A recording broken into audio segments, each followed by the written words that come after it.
Welcome to English Reading for Learning. No more noises.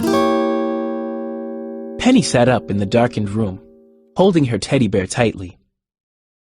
"Brownie, listen," she whispered to the fuzzy brown bear. She lifted his floppy ear. They sat very still. Scritch, scratch. Flip, flutter, went the noise. "We've never heard this one before," said Penny. Every night, Penny heard some kind of noise in her bedroom. Every night, Mom came in with the flashlight to find the noise. The heat noise in the pipes, the squeaky noise in the floor, wind noises, drip noises. Mom knew them all. Friendly noises, she always called them.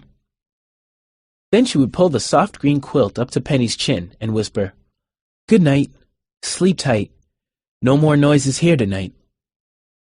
"I can't call Mom this time," Penny said to the bear. "She isn't feeling well. I promised I would try not to wake her." Scritch, scratch, flip, flutter, went the noise again. Penny bit her upper lip and squeezed Brownie hard. Promises are hard to keep in the dark, she thought. Then she remembered the flashlight. Mom had left it on the dresser for her, just in case. Standing on her bed, Penny inched her hand across the top of the dresser. At last, she felt the handle of the flashlight. She sat down and pushed its sliding switch. A bright beam of light spilled down the walls and across the floor as Penny searched her room.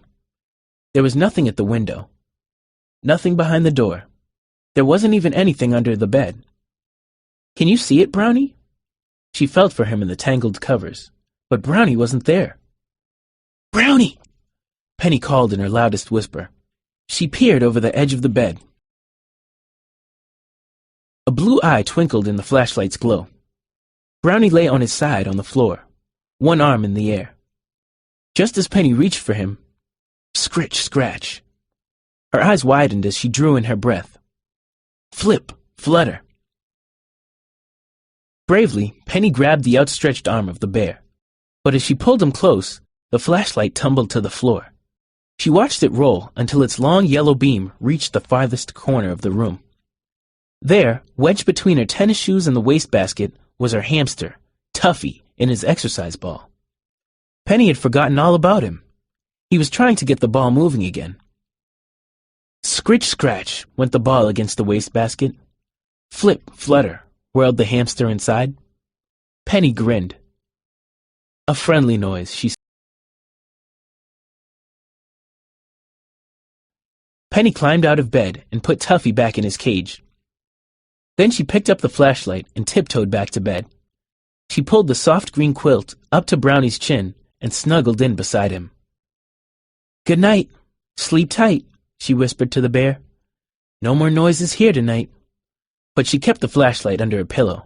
Thanks for watching and listening. Please click like and subscribe for new and latest uploads.